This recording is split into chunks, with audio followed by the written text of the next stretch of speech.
Learning to live with roommates can be a difficult thing. I know everyone in the audience has had to share a living space or live with a roommate at some point, so I'm sure what I'm going to share is completely relatable.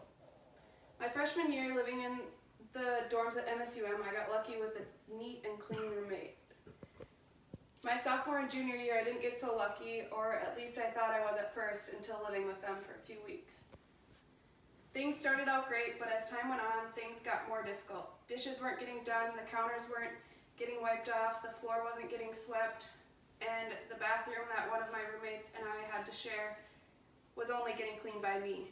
Throughout the 2 years I lived with these girls, I built up a lot of frustration about the tidiness situation. Rather than talking to them about it, I took it upon myself to do most of the cleaning. I attempted to wait it out and see if it got messy enough, someone would just clean, but that never happened. The lessons I can now take away from this situation after finally moving out are: 1, there's nothing worse than living in a pigsty. 2, the mom approach is not necessarily effective. And 3, assigning cleaning duties and creating a schedule would probably have eliminated a lot of the things if they would actually follow it. So my first lesson, there's nothing worse than living in a pigsty. There's truly nothing worse than sweeping the kitchen and finding taco shell crumbs or popcorn kernels from your roommates that you know were from at least a month ago. My roommates were known by me for leaving the kitchen a mess. The common space that we all had to share became triple messy on the daily, although I would always strive to the best of my ability to clean up after myself.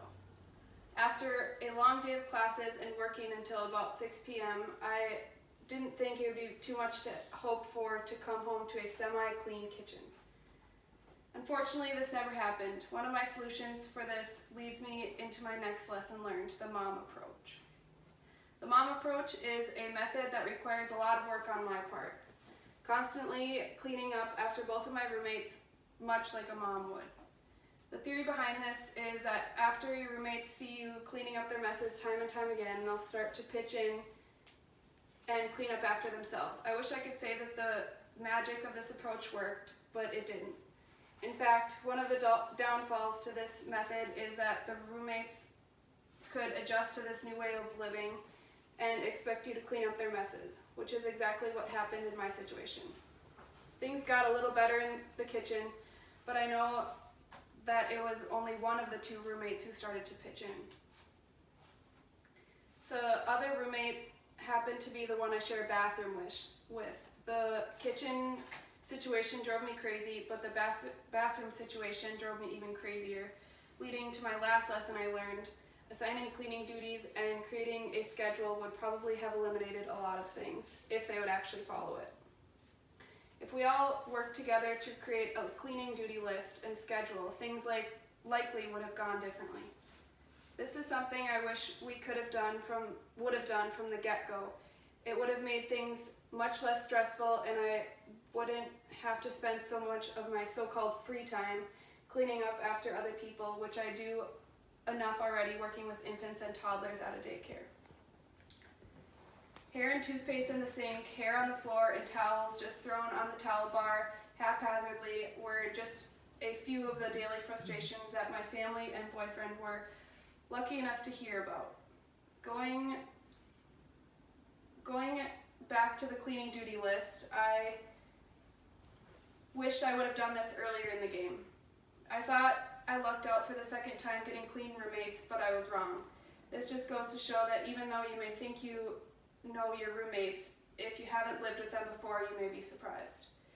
After cleaning is said and done, or after everything is said and done, I can't stress enough to set up a cleaning duty list. If you're going to be living with someone, better yet, set reminders on everyone's phone so they can't use the excuse they forgot. Living with roommates for the first time, or even a new set of roommates, can take a lot of time to adjust to. If you take the lessons I learned, 1, there's nothing worse than living in a pigsty. 2, the mom approach is not necessarily effective. And 3, assigning cleaning duties and creating a cleaning schedule would probably have eliminated a lot of things if they would actually follow it. I think you will have a much better situation than I ended up in for 2 whole years.